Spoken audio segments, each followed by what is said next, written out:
पाप वाला जो जीवन है ये बड़ा डेंजरस है, क्योंकि हो सकता है आज आप गुनाह में हो और आशीषित हो रहे हो।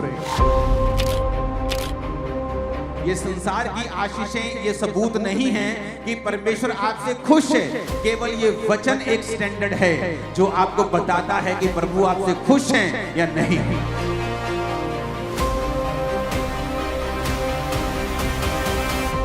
पवित्रता एक गुण नहीं है, ये वेपन है, हथियार है तुम्हारे हाथ।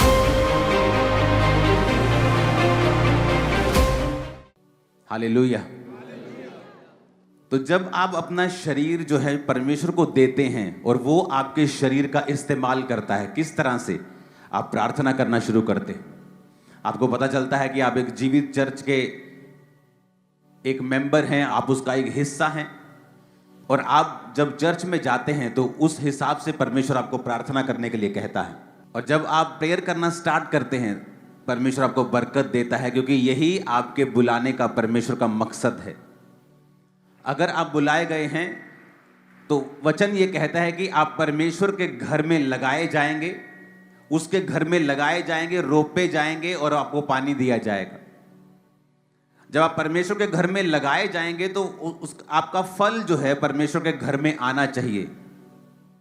यानी आपका जीवन, आपका गिफ्ट, आपकी ताकत, आपका संसारिक गिफ्ट, संसारिक पहुंच, हर एक चीज का फायदा परमेश्वर के घर को, परमेश्वर के राज्य को होना चाहिए। और यह मकसद होता है आपका जीवित चर्च के साथ जुड़ने का, क्योंकि अगर आप जीवित चर्च के साथ नहीं जुड़े होते तो वहां पर फिर जहां आप होते हैं वहां परमेश्वर का प्लान नहीं होता, वहां परमेश्वर का दर्शन नहीं होता। जब दर्शन नहीं होता, आपको उस हिसाब से होमवर्क नहीं मिलता, असाइनमेंट्स नहीं मिलती, काम नहीं मिलते। जब आप उस हिसाब से काम नहीं करते हैं तो आप क्रिश्चियन होते हुए भी वैसी बरकत, वैसी परमेश्वर के साथ निकटता को महसूस नहीं करते जैसी एक जीवित चर्च के साथ जुड़ा हुआ व्यक्ति करता है। कितने मेरी बात को समझ रहे हैं? इसीलिए सिर्फ आप जीवित चर्च जा रहे हैं ये इंपॉर्टेंट, सबसे इंपॉर्टेंट नहीं है। अब आप जीवित चर्च में चले गए, ये पहला स्टेप था। अब आपको आगे आना होता है। कोई इवेंजलिस्ट टीम में है, कोई काम कर रहा है, कोई बो रहा है, कोई प्रार्थना कर रहा है, कोई उपवास कर रहा है, और आपको परमेश्वर के कामों को, दर्शनों को जो परमेश्वर अपने दास को देता है या आपको देता है, इस विजन को, मिनिस्ट्री को देता है, उसके हिसाब से प्रार्थना करना, उसके हिसाब से उपवास रखना, उसके हिसाब से बोना, उसके हिसाब से अपने काम करने। अगर आपको कोई गिफ्ट है, आप सीए हैं, आप उस हिसाब से आप काम भी करते हैं, प्रार्थना भी करते हैं, दर्शन के साथ जुड़ते भी हैं, और फिर परमेश्वर आप पर बरकत देता है, क्योंकि फिर आप एक वैल्यूएबल मेंबर होते हैं उसके घर के।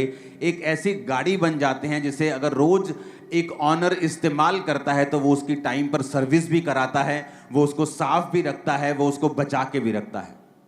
तो आपकी वैल्यू परमेश्वर की निगाहों में उतनी ही है जितना आप उसके राज्य के लिए काम करते हैं। आप उसके राज्य के लिए जितने मूल्यवान हैं, परमेश्वर की निगाह में आपकी वैल्यू भी उतनी ही है। कितने मेरी बात को समझ रहे हैं? इसलिए आपने बहुत बार ये नोटिस किया होगा, जो लोग सेवकाई में होते हैं, इनडायरेक्ट जो ज्यादा सेवकाई में जुड़े होते हैं, आप देखना उनकी लाइफ में हीलिंग, उनकी लाइफ में डिलीवरेंस दूसरे लोगों के मुकाबले कहीं अधिक स्पीड से होती है, कहीं अधिक जल्दी से होती है। दूसरे लोगों के मुकाबले उनकी लाइफ में जो बरकत है वो कहीं अधिक तेजी से और ज्यादा होती है, क्योंकि वो परमेश्वर के राज्य के लिए मूल्यवान होते हैं। कितने मेरी बातों को समझ रहे हैं? अब शैतान जब आपको धोखा देता है, वो आपको धोखा देता है झूठ के द्वारा, क्योंकि जब उसने हवा को भी भरमाया तो उसने झूठ कहा कि अगर ये फल तू खा लेगी तो ये फल खाने से तेरी आंखें खुल जाएंगी और तू परमेश्वर के तुल्य हो जाएगी। जबकि हवा ये भूल गई कि वो तो पहले से ही परमेश्वर के तुल्य बनाई गई है, तो उसे सिर्फ अच्छा देखना है, वो भी परमेश्वर ने सब कुछ अच्छा बनाया, उसे बुराई क्यों देखनी है? बुरे या भले के लिए उसकी आंखें वो क्यों खोले? लेकिन शैतान ने, बाइबल कहती है, उसे भरमाया, हवा ने वो फल खाया और अपने पति को भी खाने को दिया और वो गिर गए, बाइबल कहती है। उसके बाद कर्स आए। इमेजिन करो, आपका हार्ट, आपकी किडनी कितने हजार साल चलने के लिए बनाई गई थी। आज जो 40-40 साल, 30-30 साल में लोगों को हार्ट अटैक आ रहे हैं, 50 साल में अपने आप को बूढ़ा मान रहे लोग, लेकिन आपको ऐसे नहीं बनाया गया था। इमेजिन करो, आदम की उम्र अगर वो 930 साल उसकी उम्र रही होगी, तो गिरने के बाद 900 साल की उम्र है उसकी। देखो, जब वो गिर गया पाप में, इमेजिन करो अगर वो पाप में नहीं गिरता तो कितने हजार साल उसकी उम्र परमेश्वर ने बनाई होगी। शायद 5000 साल, 10,000 साल, मैं नहीं जानता कितनी, लेकिन इमेजिन करो अगर गिरे हुए की उम्र 900 साल थी तो जागे हुए की और जीवित की उम्र कितनी होती। इमेजिन करो आपका हार्ट, आपकी किडनी 900 साल, हजार साल, तो कम से कम गिरे हुए व्यक्ति की बात कर रहा हूं। इमेजिन करो 2000, 2500, 3000 साल चलने के लिए आपके हार्ट को बनाया गया था। आज कोई बिल्डिंग देख लो, 200 साल नहीं निकलते किसी बिल्डिंग के। आप दुनिया का सबसे महंगा प्लेन भी आज ले लोगे 600 करोड़, 700 करोड़ का, 20 साल बाद वो भी पुराना लगने लग जाता है, सिर्फ 20 साल में। तो इमेजिन करो आप कितनी आपकी वर्थ है कि आप इतने सालों के हो जाते हैं और आपका हार्ट वैसे ही काम करता है, किडनीज वैसे ही काम करती हैं, सब चीजें वैसी ही काम करती हैं। कितना स्ट्रॉन्ग मैकेनिज्म है जो परमेश्वर ने बनाया। इसलिए बाइबल कहती है बुद्धि परमेश्वर से निकली है। दुनिया का सबसे बड़ा कंप्यूटर किसने बनाया? इसी बुद्धि ने, इसी इंसान ने बनाया। अगर वो मंगल पे भी जा रहा है तो किसकी वजह से? उसी बुद्धि की वजह से जो परमेश्वर ने दी है, उसी दिमाग की वजह से। तो इमेजिन करो परमेश्वर ने कितना शानदार आदम को बनाया था। लेकिन वचन कहता है आदम का बेटा हाबिल, आदम का बेटा कैन, दोनों एक दूसरे, जो हाबिल था वो उसकी भेंट ग्रहण हुई क्योंकि वो परमेश्वर के सामने धर्मी था। कैन की भेंट ग्रहण नहीं हुई क्योंकि वो करप्ट था। कैन ने हाबिल को मार दिया, मर्डर हो गया क्योंकि वो ब्लड का पाप जो था, जो आदम और हवा के कारण उनके वंश में गया, वो पापी ब्लड से ही थे और मर्डर किया और उसके बाद उसको वहां से भागना पड़ा। वचन कहता है कि इंसान पाप के बाद पाप करता गया और परमेश्वर ने एक दिन फैसला किया कि मैं अब मनुष्यों के साथ विवाद नहीं करता रहूंगा सदा, इसलिए मनुष्य की उम्र सिर्फ 120 साल की होगी। तब परमेश्वर ने नूह के बाद 120 साल की उम्र ठहराई और तब इंसान 120 साल जीने लगा। नूह तक सभी लोग 900 साल जीते थे, लेकिन उसके बाद लोग 700 साल जीने लगे, फिर 500, फिर 400, फिर 300, फिर 200। जल्दी जल्दी से उम्र जो थी वो कम होने लगी और एंड में 120 साल, जिस तरह मूसा 120 साल का होकर मरा, तो इस लाइन में परमेश्वर उस उम्र को आलाकर परमेश्वर ने टिका दिया और आज तो वो उससे भी आधी रह चुकी है। कई देशों में तो जो एवरेज उम्र है वो 60, 65, 66, 70 साल की रह चुकी है। जो पाप की वजह से 900 साल का आदम मरा और फिर पाप की वजह से 120 का हो गया और अब पाप की वजह से वो 65, 70 का ही रह गया इंसान। आप इमेजिन करो कि परमेश्वर ने जब इंसान बनाया था तो हजारों साल जीने के लिए बनाया था। आज मैं एक ऐसा विषय आपसे डिस्कस करूंगा कि अगर ये आपके दिमाग में घुस गई बात तो आप अपनी जिंदगी के खुद जिम्मेवार होंगे और आपको मालूम होगा कि मैं जहां हूं अपनी मर्जी से, अपनी वजह से, अपने डिसीजंस की वजह से हूं, इसमें परमेश्वर का कोई अब लेना देना नहीं है। अगर मैं बढ़ना चाहता हूं मैं बढ़ सकता हूं, अगर मैं कम होना चाहता हूं तो हो सकता हूं। अब ये मेरे हाथ में है, क्योंकि बाइबल कहती है परमेश्वर ने आपको वर्ड दिया है, वचन दिया है। इस वचन के जरिए आप ब्लेस हो सकते हैं, बढ़ सकते हैं, आशीष ले सकते हैं, पीछे भी जा सकते हैं। हालेलुया। अब बहुत से लोगों ने ये बात सुनी होगी कि परमेश्वर ने कहा था अब्राहम को कि मैं तुझे कनान देश दूंगा, मैं तुझे यबूसियों के देश, अमोरियों के देश, कनानियों के, हिब्बियों के, यबूसियों के देश दूंगा। लेकिन कभी ये बात सोचने की कोशिश की है कि क्यों परमेश्वर तुम्हें वो देश देगा? क्या नफरत है परमेश्वर को यबूसियों से, कनानियों से, कि परमेश्वर अब्राहम को कहता था कि मैं ये देश तुझे दूंगा। अगर हम उत्पत्ति 15 उसकी 18 से 21 आयत को पढ़ते हैं तो लिखा, इस दिन यहोवा ने अब्राहम के साथ ये वाचा बांधी कि मिस्र के महानद से लेकर परान नामक बड़े नद तक जितने देश हैं, फिर से पढ़ेंगे, इस दिन यहोवा ने अब्राहम के साथ ये वाचा बांधी कि मिस्र के महानद से लेकर परात नामक बड़े नद तक जितने देश हैं, अर्थात केनियों, कनज्जियों, कदमोनियों, हित्तियों, परिज्जियों, रपाइयों, एमोरियों, कनानियों, गिरगीशियों, यबूसियों, इन सबको मैंने तेरे वंश को दिया है। क्या नफरत थी परमेश्वर को इन देशों से कि परमेश्वर ये कहता था कि अब्राहम, मैंने ये देश जो है ये तेरे वंश को दिए हैं। उसको पढ़ने के लिए हमें पीछे जाना पड़ेगा। वचन कहता है कि जब नूह, उसकी पत्नी, उसके 3 बेटे और उसकी 3 बेटे की वाइफ्स, 3 बहुएं, सिर्फ वही रह गई थी, बाकी सब लोग जल प्रलय में मर गए जब पाप पृथ्वी पर बढ़ गया था। और वचन कहता है 1 साल के तकरीबन वो नूह की जो किश्ती थी वो उस किश्ती के अंदर रहे। अमेरिका में उस नूह की किश्ती की एक नकल बनाई है पूरी तरह से, कितनी वो लंबी थी, कितनी ऊंची थी। अब मैं अमेरिका में जाऊंगा इस साल, तो मैं वहां पे जरूर जाने वाला हूं देखने के लिए। तो जब वो 1 साल उस किश्ती में रहे और किश्ती से जब बाहर आए तो सिर्फ 8 जन इस पृथ्वी के ऊपर थे। नूह था, उसकी वाइफ थी, 3 बेटे थे और उसकी 3 पत्नियां यानी बहुएं, टोटल 8 जन थे। और वचन कहता है कि नूह के एक बेटे ने नूह को नंगा देखा, क्योंकि नूह शराब पी के जब मदहोश हुआ तो उसको नंगा देखा।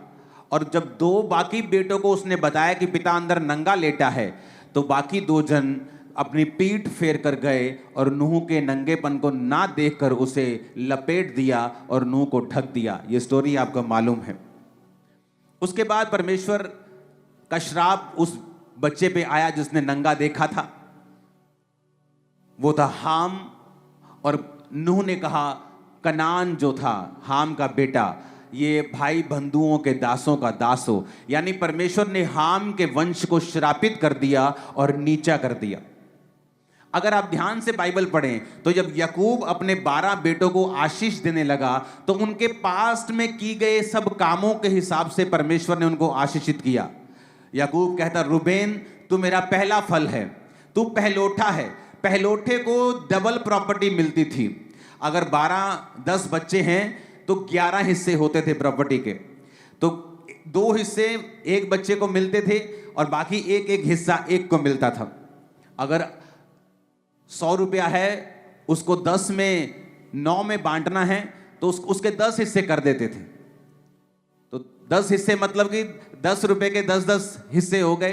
तो पहले बेटे को 20 मिलेंगे, बाकियों को 10-10 मिलेंगे। इस तरह से बंटवारा होता था। लेकिन याकूब ने क्या कहा कि तू बेटा मेरा पहला फल तो है, लेकिन तू औरों से श्रेष्ठ नहीं ठहरेगा, क्योंकि तू अपने पिता की पत्नी के साथ, यानी वो उसकी स्टेप मदर के साथ वो सोया था, उसने पाप किया था, व्यभिचार किया था। इसलिए उसने कहा तू दूसरों से श्रेष्ठ नहीं ठहरेगा, तू दूसरों से उत्तम नहीं जाएगा, तू ऊपर नहीं जा सकता, क्योंकि तू जल के समान उबलने वाला है। यानी तेरा कोई स्टैंड नहीं है, तेरा कोई तू एक जगह खड़ा नहीं होता। तेरा जिधर पाप ले जाता तू उधर चल पड़ता है। आज विरोध है तू चुप कर जाता है, कल को सब कुछ अच्छा होता है तू बोलने लग जाता है। तेरा कोई स्टैंड नहीं है, तू पाप के अनुसार चलने वाला है, तू दूसरों से श्रेष्ठ नहीं ठहरेगा। तो वचन कहता है उसे परमेश्वर ने नीचा किया, क्योंकि वो अपने शरीर के अनुसार चला, आत्मा के अनुसार नहीं चला। अब यहां पर जब नूह ने श्रापित कर दिया, नूह ने कहा ये मेरे 3 बेटे हैं, एक का नाम क्या है यपेत, एक का नाम हाम और एक का नाम शेम। परमेश्वर ने कहा तुम दोनों, यपेत और शेम, तुम दोनों आशीषित होंगे। लेकिन जो ये जो हाम है ना, इसका जो वंश है ये तुम्हारे वंशों का दास होगा। मैं इसे नीचा करता हूं क्योंकि इसने अपने पिता को नंगा देखा, आंखों पर कंट्रोल नहीं किया, इसने पाप किया। अब समझने वाली बात यह है कि हमें पूरी बाइबल की नॉलेज होनी चाहिए कि जब एक व्यक्ति पर श्राप आता है या एक व्यक्ति को वो पाप से निकलता है या पाप करता है, उसकी लाइफ में क्या होता है। अगर वो तौबा नहीं करता क्या होता है, अगर वो तौबा करता है क्या होता है, या एक व्यक्ति जब फैसला करता है कि मुझे पवित्रताई में और परमेश्वर के साथ मेल मिलाप करके जीवन बिताना है, तो उसकी लाइफ में क्या होता है। अब जब हम उत्पत्ति 10 उसकी 6 से लेके 20 आयत तक पढ़ते हैं, इसमें वंश लिखे हैं। कौन से वंश? हाम के। हाम कौन? जिसने अपने पिता को नंगा देखा था। लिखा हाम के पुत्र कूश, मिस्र, फूत और कनान हुए। कूश के पुत्र सबा, हवीला, रामा सबतूका, रामा के पुत्र शबा, ददान। कूश के वंश में निम्रोद हुआ, जो पहला वीर हुआ पृथ्वी के ऊपर। वह यहोवा की दृष्टि में पराक्रमी शिकार खेलने वाला ठहरा। इससे ये कहावत चली कि निम्रोद के समान परमेश्वर की दृष्टि में पराक्रमी शिकार खेलने वाला। उसके राज्य का आरंभ शिनार देश में बेबोलीन, अरेख, अक्कद और कलने से हुआ। अब यहां पर आपने देखा कि ये कौन से वंश की परमेश्वर बात कर रहा है। एक ऐसे वंश की परमेश्वर बात कर रहा है जिसको श्रापित किया गया है। पर वचन क्या कहता है? वचन कहता है जिसको श्रापित किया गया था उसके वंश में पृथ्वी का पहला वीर निकला। कितने मेरी बात को समझ रहे हैं? अब मैं अपनी बात पे आ रहा हूं, ध्यान से कान खोलना। एक श्रापित वंश है जिसे खुदा ने कहा है कि तेरे बच्चे इन 2 बच्चों के दासों के दास होंगे, मैं उन्हें नीचा करता हूं। वो नौकरों के भी नौकर होंगे, बड़ा एक निम्न जीवन बिताएंगे, मैं उन्हें ऊंचा नहीं करूंगा, उन्हें आशीषित नहीं करूंगा। लेकिन वचन क्या कहता है? हुआ क्या उनके साथ? ऐसा कुछ नहीं हुआ अभी। वचन कहता है कि उनके वंश में एक वीर पैदा हुआ। पृथ्वी का पहला वीर उस वंश से पैदा हुआ जिस वंश को परमेश्वर ने श्रापित किया था। पर यह कैसे हो सकता है? सोचने वाली बात है। जब आप बाइबल पढ़ते तो सोचते तो होंगे ही कि एक तरफ अभी पिछली अध्याय में तो परमेश्वर इनको श्रापित कर रहा है, अगले अध्याय में यह लिख रहा है कि इसी वंश में एक ऐसा वीर पैदा होता है जो पृथ्वी का पहला वीर था। इतना बड़ा बड़ा परमेश्वर उनको ब्लेस कर रहा है, इतना उनका नाम कर रहा है, तो फिर ये श्रापित कहां से हुए? वचन कहता है उसके बाद जब आप 20 आयत तक पढ़ते हैं तो लिखा है, 13 आयत में लिखा, मिस्र के वंश में लूदी, अनामी, लहाबी, नप्तूही। 15 आयत में लिखा, कनान के वंश में सिदोन, हित, यबूसी, एमोरी, गिरगाशी, हिक्की, सीनी, हिव्वी, अवर्दी, समारी, हमाती। और ये फिर कनानियों के लोग कुल भी फैल गए। मिस्र कहां से निकला? इसी श्रापित वंश में से। ये किन राजाओं, किन जातियों के नाम लिखे हैं? यबूसी, एमोरी, गिरगाशी, ये उन्हीं जातियों के नाम लिखे हैं जिन्हें परमेश्वर ने अब्राहम को कहा था कि मैं ये सब जातियां और इनके देश तेरे वंश को दे दूंगा। यानी कि परमेश्वर इनके पाप को भूला नहीं, क्योंकि उन्होंने परमेश्वर में तौबा नहीं की। अगर की होती तो परमेश्वर अब्राहम को कभी ना कहता कि मैं जो ये वंश पाप और श्राप के अधीन है, मैं इसको तेरे वंश को दे दूंगा। कई बार आप नोटिस करते हैं और शैतान इस बात का फायदा उठाता है, जब आप किसी पापी को देखते हैं कि वो बढ़ रहा है, आपको लगता है अच्छा ये तो बढ़ रहा है। पहला पृथ्वी का वीर हाम के वंश में पैदा होता है, लिखा पहला पृथ्वी का वीर उस वंश से पैदा होता है जो वंश परमेश्वर ने श्रापित किया है। कई बार आप जब अन्य जाति लोगों को देखते हैं, आप जब और लोगों को देखते हैं, आप जब ऐसे पास्टर प्रॉफिट्स को देखते हैं जो पाप कर रहे हैं लेकिन वो बढ़ रहे हैं, परमेश्वर कहता है चिंता मत करो, और किसी की बढ़ोतरी से ये अंदाजा मत लगाओ कि मैं उनके साथ हूं। यहां पर एक ऐसा वंश जो प्रभु से श्रापित हो चुका है, लेकिन उसके वंश में अभी वीर पैदा हो रहे हैं। पृथ्वी का पहला वीर उसने पैदा कर दिया, लेकिन एंड में क्या हुआ? वो सारे वंश अब्राहम के वंश को दे दिए गए और उन सबों ने इजरायली लोगों की, यानी उस वंश की जिसे परमेश्वर ने ब्लेस किया था, उनकी गुलामी की। आज कई बार एक धर्मी जब पापी को देखता है, एक क्रिश्चियन को देखता है कि वो नशे बेचकर ब्लेस हो रहे, नशे बेचकर वो गाड़ियां ले रहे, मकान ले रहे, वो पाप करके आगे बढ़ रहे, उसे लगता है कोई फायदा नहीं है पवित्रताई में जीने का। ये देखो ये भी तो है ही है, कौन सा परमेश्वर ने इसके सिर पे डंडा मार दिया है? ये भी तो है ही है पास्टर, पाप में, व्यभिचार में 5-5 पत्नियां रखी हैं इसने, कौन सा इस पे डंडा बज गया? लेकिन मेरी बात को याद रखना, अगर आप पवित्रताई में हैं, आपका फल आपकी पीढ़ी के बाद पीढ़ी के बाद पीढ़ी के बाद पीढ़ी के बाद पीढ़ी खाएगी। और अगर आप पाप में हैं, वचन कहता है तू बहुत सा धन, बहुत सी चीजें संचय करेगा, उन्हें इकट्ठा करेगा, लेकिन उन्हें तू दूसरों के लिए, दूसरे उस पर कब्जा कर लेंगे, दूसरे उसका फल भोगेंगे और मैं तुझे उसका फल भोगने नहीं दूंगा। परमेश्वर इकट्ठा करने पे देखो रोक नहीं लगा रहा। जब वो इकट्ठा कर रहा है और कामयाब हो रहा है, परमेश्वर उसको रोक नहीं रहा, क्योंकि परमेश्वर एक एग्जाम्पल बनाना चाहता है कि तुमने इकट्ठा कर लिया, तुम्हारे पास बहुत कुछ हो गया, पाप से तुमने बड़ा कुछ कर लिया, लेकिन एंड में तुम्हारी एग्जाम्पल यही दी जाएगी कि देखो वो व्यक्ति किस तरह से काम करता था और परमेश्वर ने किस तरह से उसे औंधे मुंह गिराया है। कितने मेरी बात को समझ रहे हैं? बहुत से क्रिश्चियन मैंने देखे हैं व्यभिचार में, पास्टर्स देखे हैं व्यभिचार में, आज से 5 साल पहले, 7 साल पहले, 8 साल पहले, और उनको ग्रो होते हुए देखा है। लेकिन जो झटका आता है वो संभल नहीं पाते हैं।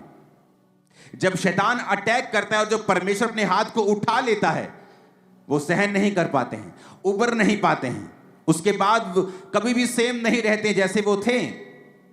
पाप वाला जो जीवन है ये बड़ा डेंजरस है, क्योंकि हो सकता है आज आप गुनाह में हो और आशीषित हो रहे हो, फिर आप जब कंपेयर करेंगे कि मैं तो पाप में हूं लेकिन मुझे तो आशीष मिल रही है, देखो मेरे बॉस ने मेरी तनख्वाह बढ़ा दी, मेरे बॉस ने मुझे गाड़ी लेके दी है, देखो परमेश्वर मुझे ब्लेस कर रहा है, मेरी शादी हो गई है। लेकिन वो अप्रूव नहीं होता है कि परमेश्वर आपसे प्रसन्न है। ये संसार की आशीषें ये सबूत नहीं है कि परमेश्वर आपसे खुश है। केवल ये वचन एक स्टैंडर्ड है जो आपको बताता है कि प्रभु आपसे खुश हैं या नहीं हैं। आमीन। कितने मेरी बातों को समझ रहे हैं?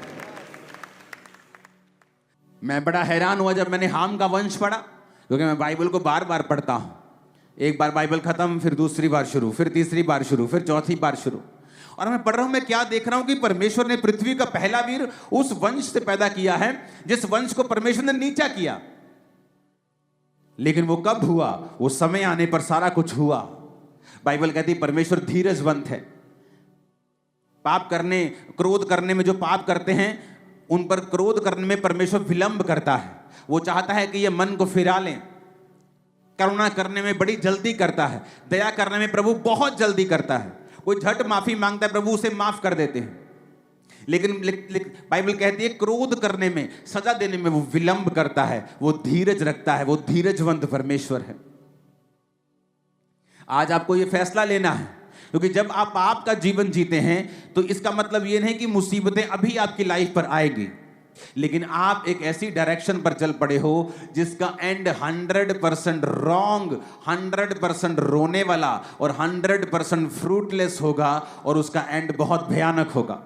लेकिन आज जो लोग पवित्रताई में जीवन जी रहे हैं उन्हें लगता है कि पवित्रताई में जीने का क्या फायदा है, पवित्रताई में जीने का कोई फायदा नहीं। लेकिन जब साल बीतते जाते हैं, महीने बीतते जाते हैं और जो रिजल्ट फिर आपके लाइफ में आता है, मैं आपको बोल रहा हूं, जितने दिन यहां बैठे हैं आपके वंश, आपकी पीढ़ी दर पीढ़ी आपके पवित्रताई के सामर्थ्य को देखेगी और एक बड़ा रिजल्ट उनकी जिंदगी में होगा। आमीन। मेरे को ऊंचे वाला और खतरनाक वाला चाहिए चर्च। हालेलुया। ऊंची आवाज में हालेलुया बोलो जरा। और आप देखो कहां से निकला मिस्र, इसी हामवे से। कौन सा मिस्र? जिसने इज़राइल को तंग किया। बाइबल कहती है आज भी शरीर से जन्मा हुआ आत्मा के जन्मे हुओं को सताता है। आप दो सगे भाई भी क्यों ना हो, और अगर एक शरीर से जन्मा है, यानी आपका वो भाई जो परमेश्वर से अभी तक नहीं जन्मा, आप जो आत्मा से जन्मे हैं, यानी आपका नया जन्म हो चुका है, आपने बपतिस्मा ले लिया रूह के द्वारा, पवित्र आत्मा के द्वारा आप जन्मे हैं, तो लिखा आज भी शरीर का जन्मा आत्मा के जन्मे हुए को सताता है। वो सगे भाई क्यों ना हो, लेकिन वो सताते हैं एक दूसरे को यीशु मसीह के नाम के कारण। कहां से निकला मिस्र? तब तो दुनिया में कोई जाति नहीं थी। वचन कहता है कि ये सारे बच्चे जो हाम के थे, यपेत के थे, शेम के थे, ये सारे बच्चे अपने अपने नामों के अनुसार अपने अपने देशों को उन्होंने बसा लिया। यबूसी कौन था? एक बेटा था, पूरा यबूसी देश उसने बसाया। एमोरी कौन था? एक बेटा था, पूरा एमोरी देश उसने बसाया। और इसलिए परमेश्वर ने कहा था अब्राहम को कि मैं ये अमोरियों का ये सब देश तेरे वंश को दूंगा। क्यों?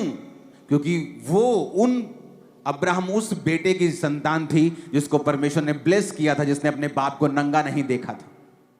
और परमेश्वर ने कहा ये जो पापियों का वंश है, मैं ये सारे देश, इनके देश मैं तेरे वंश को दे दूंगा। आज पाप में जीवन बिताना बड़ा आसान है, किसी को मालूम नहीं होगा कि आप अंदर घुस के क्या कर रहे हैं, लेकिन इसका मतलब ये नहीं तभी गुनाह का रिजल्ट आएगा या तभी आप डाउन होंगे, इसका मतलब ये नहीं है। कई बार एक व्यक्ति पाप में हो सकता है और अगले 5-6 साल बड़ी आशीषें उसकी जिंदगी में आए और वो सोचता है शायद परमेश्वर ने इसे अप्रूव कर दिया है या परमेश्वर इन चीजों की परवाह नहीं करता है, लेकिन ऐसा नहीं है। वचन आसमान में, बाइबल कहती है, ताया हुआ वचन सिद्ध किया हुआ है। जो वचन कहता है कि वो होगा तो वो होगा ही होगा। इसीलिए जब आप स्वर्गदूतों को देखते हैं बाइबल में, वो कह रहे होते हैं पवित्र पवित्र पवित्र सेनाओं का यहोवा। इसलिए आप जब बाइबल पढ़ते हैं आपको मालूम होता है, परमेश्वर कहता है कोई भी पवित्रताई के बिना परमेश्वर को देख नहीं सकता। अगर आपकी लाइफ में बड़े से बड़ा बंधन है, ऐसा बड़ा बॉन्डेज है, चाहे वो पैसों का हो, कर्जे का हो, बीमारी का हो, तकलीफ का हो, फैमिली कर्स हो, डाइवोर्स हो, एनीथिंग, डिप्रेशन हो, मैं आपको बताता हूं, परमेश्वर की आत्मा ने, उसके पवित्र आत्मा ने मुझे तरीका बताया था कि तेरी जिंदगी में जितना भी बड़ा बंधन क्यों ना हो, चाहे मेडिकल साइंस में उसका इलाज ना हो, चाहे कोई कुछ भी क्यों ना हो, केवल अगर तू पवित्रताई में रहे, मैं तेरे बड़े से बड़े बंधन को तोड़ दूंगा, सारे बंधन तेरी लाइफ से टूट जाएंगे। ये मुझे परमेश्वर ने 2010-11 की मैं बात कर रहा हूं। जब आप सेवकाई में होते हैं, आप टीन एज से प्रभु के साथ हैं, आप जवान हैं, टेम्पटेशंस हैं, परीक्षाएं आपको घेरना चाहती हैं और उधर से बॉन्डेज भी दिख रहे हैं, बंधन भी दिख रहे हैं और आप बीच में खड़े हैं और आपको पता है कि मैं अगर पाप में जाऊंगा तो ये बंधन बने रहेंगे जो कोई नहीं जानता। दुनिया के सामने आप सक्सेसफुल हो सकते हैं, लेकिन अंदर आप परमेश्वर के सामने क्या है ये आप जानते हैं। तो परमेश्वर की आत्मा ने कहा था कि अगर तू ये बंधन टूटते हुए देखना चाहता है तो पवित्रताई में तुझे जीना होगा। पवित्रताई एक गुण नहीं है, एक गुण नहीं है, पवित्रताई एक हथियार है जो खुदा ने आपको दिया है। लोगों को लगता है परमेश्वर पापियों के लिए आया, तो अभी भी पाप कर रहे हैं। चर्च में आने वाले लोग 8-8 साल से अभी भी व्यभिचार में हैं, चर्च के ही लड़के लड़कियों के साथ। इमेजिन करो, और वो सोचते हैं कि अभी तो हमें सुख मिला है, अभी तो हमें सेटिस्फेक्शन मिली है, लेकिन वो बाइबल कहती है नाग दोना सा कड़वा रिजल्ट देगी ही देगी, क्योंकि जो व्यभिचार करेगा उसके नाम धराई, बाइबल कहती है उसकी बेइज्जती कभी मिटेगी नहीं। तो परमेश्वर ने हमें एक तरीका दिया है कि अगर तुम्हें अपने लाइफ में से बंधनों से बाहर निकलना है, तुझे पवित्रताई में चलना होगा। बहुत से लोग कंप्लेंट करते हैं कि जब मैं चलती हूं परमेश्वर में, मैं चलता हूं, मुझे गंदे ख्याल आते हैं, मेरे मन में गंदे विचार आते हैं। आप उन्हें बंद कर सकते हो। कैसे? गंदा देखना बंद करके। अपने मोबाइल पर गंदा देखना बंद कर दीजिए, सामने लाइव गंदा देखना बंद कर दीजिए, शैतान के अटैक आप पर कम होते होते पूरी तरह से बंद हो जाएंगे, आप इस चीज से पूरी तरह से फ्री हो जाएंगे। और जब आप व्यभिचार से, पाप से, इस गंदगी से और पाप के विचारों से, चोरी से, इस सारी चीजों से फ्री हो गए, तब आपकी लाइफ एक ऐसी तरह से सेटल हो जाएगी कि आपकी लाइफ में सामने बड़ा पहाड़ भी क्यों ना हो, मैं आपको बता रहा हूं परमेश्वर खंड खंड टुकड़े टुकड़े उसके कर देगा। मेरी लाइफ, ये नोट कर लो, मेरी लाइफ की टेस्टिमनी है, खत्म कर देगा परमेश्वर उसको। वो कितना बड़ा बंधन क्यों ना हो, सदियों से चलता क्यों ना आ रहा हो, आपके वंशों से चलता क्यों ना आ रहा हो, आपकी नानी, आपके माँ, आपके सब, आपके फैमिली के जो माता हैं, आपकी नानी हैं, डाइवोर्स या फैमिली इश्यूज या मैरिटल प्रॉब्लम चली हैं, आपकी लाइफ में हो रहा है, जस्ट पवित्रताई में जीना शुरू कर दो। इसलिए तो परमेश्वर ने कहा कोई पवित्रताई के बिना मुझे देख नहीं पाएगा। इसलिए दूत कहते हैं पवित्र पवित्र पवित्र, क्योंकि पवित्रताई एक हथियार है, एक वेपन है आपके पास। आप इस वेपन को यूज कर सकते हो शैतान के खिलाफ, उसके किंगडम के खिलाफ। आप देखोगे पवित्रताई में जीने वाले लोग, परमेश्वर ने कहा मैं दुश्मनों के गढ़ में तुझे बढ़ाऊंगा और कोई तुझे टच नहीं कर पाएगा, कोई तुझे छू नहीं पाएगा। मैं उनके मध्य में, भाइयों के मध्य में तेरा अभिषेक करूंगा और दुश्मनों के सामने, तेरे सामने मेज बिछाऊंगा, उस मेज पर दुनिया की हर एक अच्छी वस्तु तेरे मेज के सामने होगी। आमीन। ऊंचे वाला चाहिए चर्च। हालेलुया। ऊंची आवाज में हालेलुया बोलो जरा। तो ये बात तो जज करना बिल्कुल छोड़ ही दो कि मैं व्यभिचार में था तो मुझे आशीष मिली है, ये तो छोड़ दो। अपनी लाइफ में क्या हो रहा है पाप करने के बाद, उससे जज करना छोड़ दो। क्योंकि यहां देखो, जिसको श्रापित किया उसके वंश में पृथ्वी का पहला वीर पैदा होता है। इसका मतलब यह नहीं है कि परमेश्वर उनके संग है। आपकी दुनियावी आशीषें ये साबित नहीं करती हैं कि परमेश्वर आपके संग है। हमें वचन साबित करता है, अगर वचन में हम सही हैं, कि प्रभु हमारे संग है या नहीं है। हालेलुया। तो हमें यह बात समझनी पड़ेगी, हमें यह देखना पड़ेगा। आप तैयार हैं पवित्रताई में चलने के लिए, परमेश्वर के साथ साथ संग संग चलने के लिए? शैतान आपको, जिस तरह उसने हवा को धोखा दिया, वो आपको धोखा देता है कि वो भी तो कर रहा है, तेरे को क्या प्रॉब्लम है? वो भी तो ऐसे चल रहा है, तेरे को क्या प्रॉब्लम है? दाऊद को वो बोलता होगा, तेरे भाई भी तो पाप करते हैं, राजा की सेना में देख कितनी अच्छी पोस्ट पे हैं, सब आते हैं, सब सूबेदार जी करके बात करते हैं, सब थानेदार जी करके बात करते हैं, पाप में है। देख तू, देख धर्मी बना फिरता है, कभी भेड़ चराता है, कभी गाय चराता है, सारा दिन धूप में पाले में रहता है, तेरे पास क्या है? देख वो पाप करते हैं लेकिन फिर भी कितना आनंद में जीते हैं। लेकिन उनको ये मालूम नहीं था कि परमेश्वर ने उनको परखा और फेल पाया, और दाऊद को परखा और पास पाया, और उस देश का राजा बना दिया जिस देश का वो चरवाहा था। शैतान आपको थोड़ा दिखाकर बड़ा ले लेता है, छोटा दिखाकर बहुत बड़ी चीज ले लेता है, क्योंकि परमेश्वर के पास वही है जो आपके लिए बेस्ट है, और वो इतना बड़ा है जितना आप सोच भी नहीं सकते। दाऊद को मालूम थोड़ी था वो उस देश का राजा होगा, उसको कभी सपने में मालूम नहीं था ये बात, लेकिन उसे ये मालूम था कि चाहे मेरे भाई पाप करके भी अच्छी पोस्ट पे हैं, लेकिन मैं अगर पवित्रताई में जी कर भी छोटी पोस्ट पे हूं, तो मुझे इसी पोस्ट में परमेश्वर के साथ रहना है और उसको प्रसन्न करना है। एक बार इतनी जोर का हालेलुया बोलो, शैतान के कान हिला देना। ऊंची आवाज से हालेलुया।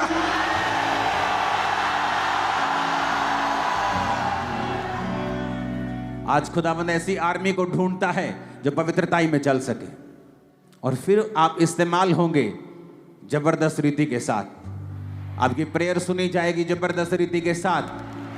आप सफल होंगे, मैंने कहा आप सफल होंगे इन जीसस नेम। परमेश्वर ने क्या कहा मालूम? उसने कहा तो अपने माथे के पसीने की रोटी खाया करेगा। तो अपने माथे के पसीने की रोटी खाया करेगा। औरत को कहा मैं तेरे गर्भवती होने के दुख को बहुत बढ़ाऊंगा, तो बहुत पीड़ित होकर बालक उत्पन्न किया करेगी। और आदमी को कहा तू पसीने, माथे पसीने की तू एफर्ट करेगा, तू जितना बोएगा उतना फल नहीं आएगा। आज हर घर घर की कहानी है, जाके देख लो। बहुत काम करते हैं, फल नहीं आता, काम बहुत करते हैं, रिजल्ट नहीं आता, कर्जे में है। और जिस दिन आप पवित्रताई में जीना शुरू कर देते हैं, आप मेहनत करते हैं, फल 100 गुना आता है। एक एक कर्ज परमेश्वर ने हमारी लाइफ से दूर किया है। 2015 में जब मेरी बेटी का जन्म होना था, तो डिलीवरी डेट आ चुकी थी, लेकिन हम चर्च में मीटिंग कर रहे थे, संडे का दिन था, तो संडे में मीटिंग कर रहे थे। तो संडे जब घर गए तो हल्की सी पेन स्टार्ट हुई, तो हमने कहा वेट करते हैं। सुबह तड़के डॉक्टर के पास चले गए डिलीवरी के लिए। तो डॉक्टर का घर ऊपर ही था हॉस्पिटल के। उसने कहा कोई बात नहीं, अभी पेन्स होंगी, अभी ये होगा वो होगा, थोड़ा देखते हैं, उसके बाद फिर बेबी डिलीवर करेंगे। वो भी ऊपर बेचारी तड़का लगाने जा रही थी अपनी सब्जी को, और नीचे बेबी हो गया था विदाउट पेन इंजेक्शन के, विदाउट पेन किलर इंजेक्शन के, तब भी पेन नहीं हुआ।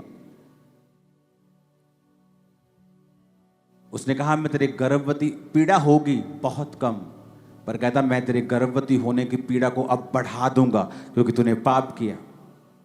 जिस दिन आपको पवित्रताई में जीने के फायदे समझ आ जाएंगे, मैं आपको बता रहा हूं, आप शैतान के रोज 100 जूतियां मारा करोगे।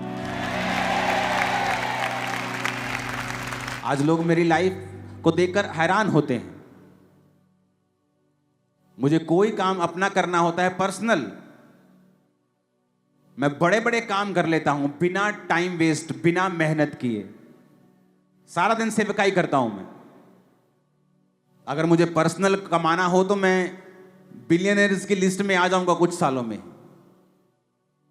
लेकिन मैं इतना कमाता हूं अपनी साइड पे कि मुझे चर्च पर निर्भर ना होना पड़े। और लोग हैरान होते हैं मेरी लाइफ के देखे कि आप इतना बड़ा काम साइड पर ही एक नंबर में सब कुछ सही बिना एफर्ट के कर लेते हो। परमेश्वर ने कहा, जब तू मेरे साथ मेल मिलाप कर लेगा फिर तू दुख की रोटी नहीं खाएगा, सुख की खाएगा। जिस दिन आपको फायदे नजर आने शुरू हो जाएंगे और आपकी आईज ओपन हो जाएंगे कि पवित्रताई में जीने के फायदे क्या हैं। आप एक बहन है, पवित्रताई में चल रहे हैं, वही हस्बैंड आपके सामने आएगा जो परमेश्वर की ओर से होगा। आप करेक्टर में रॉन्ग हैं, आप 36 रॉन्ग के साथ मिलेंगे। जिस दिन आपको पवित्रताई के फायदे और प्रभु के साथ चलने के फायदे समझ आ गए कि परमेश्वर ने आपके लिए क्या रखा हुआ है, आप वही बिजनेस करेंगे। आपकी बुद्धि ओपन होगी, रिजल्ट आएंगे, रास्ते साफ होंगे, एफर्टलेस आपकी लाइफ चलेगी। मैं आपको बता रहा हूं, लोगों को लगता है इतनी बड़ी सेवकाई, 200 चर्चेस चलाना, इतना काम, ये बहुत सिरदर्द होता होगा।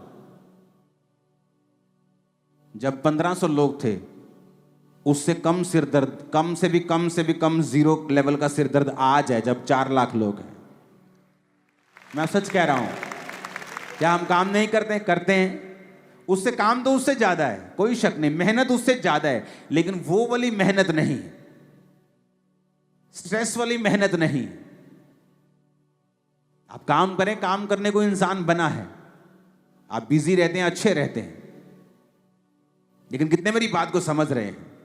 तो जब आपको यह समझ आना शुरू होता है कि परमेश्वर ने आपके लिए जीने का एक तरीका ठहराया है और उस तरीके के अनुसार जब आप चलते हैं, आप अपनी लाइफ के चारों तरफ से ब्लेस होते हैं। आपके बच्चे, आपकी लाइफ, वाइफ, हस्बैंड, आपका बिजनेस, फाइनेंस, सेवकाई, जो कुछ भी है वो परमेश्वर के कंट्रोल में, हाथ में रहती है और वो आपको सुख देती है। बहुत से लोग हैं जो बड़ी सेवकाइयां करते हैं, लेकिन उनकी पर्सनल लाइफ जाके देखो, उनका घर कचरा हो चुका है। 10 बार वाइफ से रोज लड़ाई होती होगी।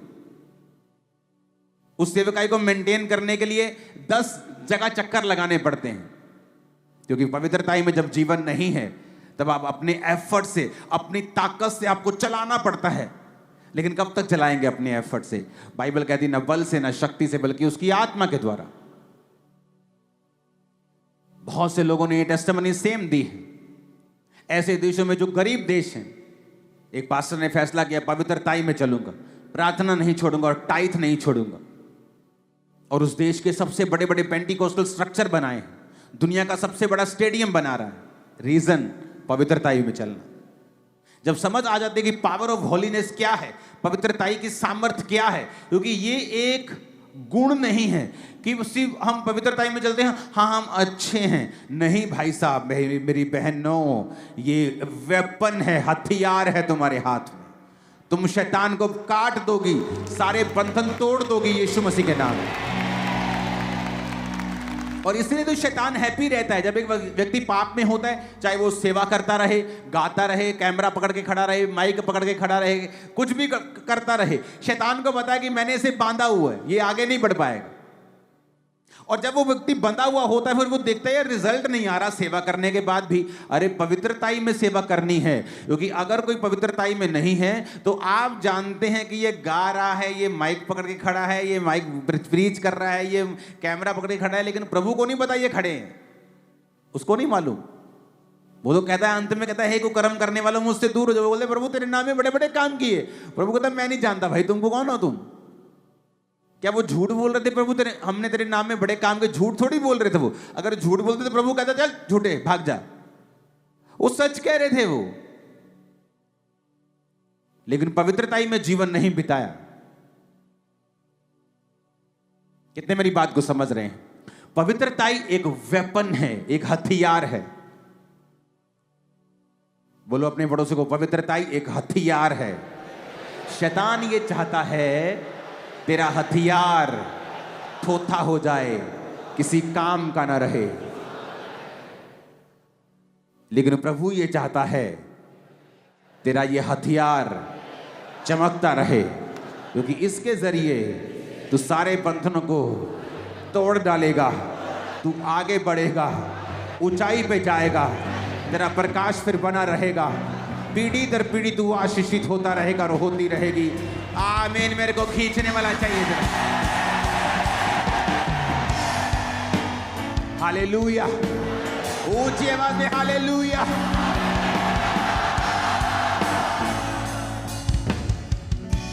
आमीन। आप मेरी बात को समझ रहे हैं कि नहीं?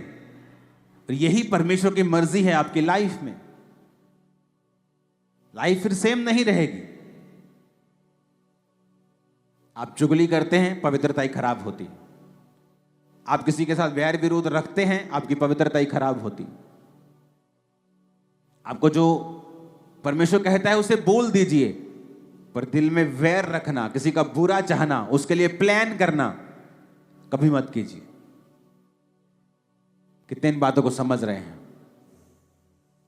मोस्टली इंटरनेट, आप देखो शैतान किस तरह से काम करता है। आप इंटरनेट खोल के चलो बैठ जाओ, फेसबुक इंस्टा खोल लो, आपको 90% जोक्स हस्बैंड और वाइफ के जो आएंगे हमेशा डफर किस्म के आएंगे। हस्बैंड और वाइफ की सहभागिता को कमजोर करने वाले होंगे, या वाइफ को उसमें मूर्ख दिखाया जाएगा या हस्बैंड को मूर्ख दिखाया जाएगा। कितने मेरी बात को समझ रहे हैं? वाइफ की कमियां दिखाई जाएंगी, चाहे वो कॉमेडी कर रहे हैं, लेकिन आपकी स्पिरिट में एक मैसेज जाता है। जब स्पिरिट में एक मैसेज चला जाता है तो फिर आप बाहर ढूंढना शुरू करते हैं और वहां पर आप मिस कर जाते हैं मार्क, एक स्टैंडर्ड जो परमेश्वर ने आपकी लाइफ के लिए ठहराया है। कितने मेरी बातों को समझ रहे हैं? इसलिए वचन कहता है कि हस्बैंड और वाइफ का मसला वो आपस में सॉर्ट आउट करें। ऐसा ना हो उनकी प्रार्थनाएं रुक जाएं, क्योंकि वो अब 2 तन नहीं, 2 जन नहीं, वो 1 जन है। इसलिए बाइबल कहती है मनुष्य अपने माता पिता से अलग रहेगा और पत्नी के साथ मिला रहेगा। फैमिलीज को भी चाहिए कि वो पति पत्नी का स्थान सबसे ऊपर है, उसके बाद माता और पिता का स्थान आता है। मैं सच कह रहा हूं। माता और पिता की इज्जत ना करना यानी अपनी लंबी उम्र को लात मारनी, और पत्नी इस काम में पति का सहयोग करे कि वो अपने माता पिता की इज्जत कर सके। इसलिए लोग जब चर्च में आते हैं, लाइफ में जब वचन को सुनते हैं, उनको सब तरफ से परमेश्वर जब बताता है कि उन्हें क्या करना है, ऑटोमेटिकली लाइफ पवित्रताई में चलनी स्टार्ट होती है। और जब हथियार आपके पास आ जाता है, बंधन सारे टूट जाते हैं। और ऐसा ही होगा। आमीन। ऊंचा चाहिए चर्च। परमेश्वर के गहरे वेदों को परमेश्वर के दास के द्वारा जानने के लिए और ऐसी और नई वीडियोस को देखने के लिए हमारे YouTube चैनल को सब्सक्राइब करें और साथ में बेल आइकन को प्रेस करें, ताकि ऐसी और नई वीडियोस की नोटिफिकेशन सबसे पहले आप तक पहुंच सके। जुड़े रहें परमेश्वर की हजूरी के साथ। God bless you.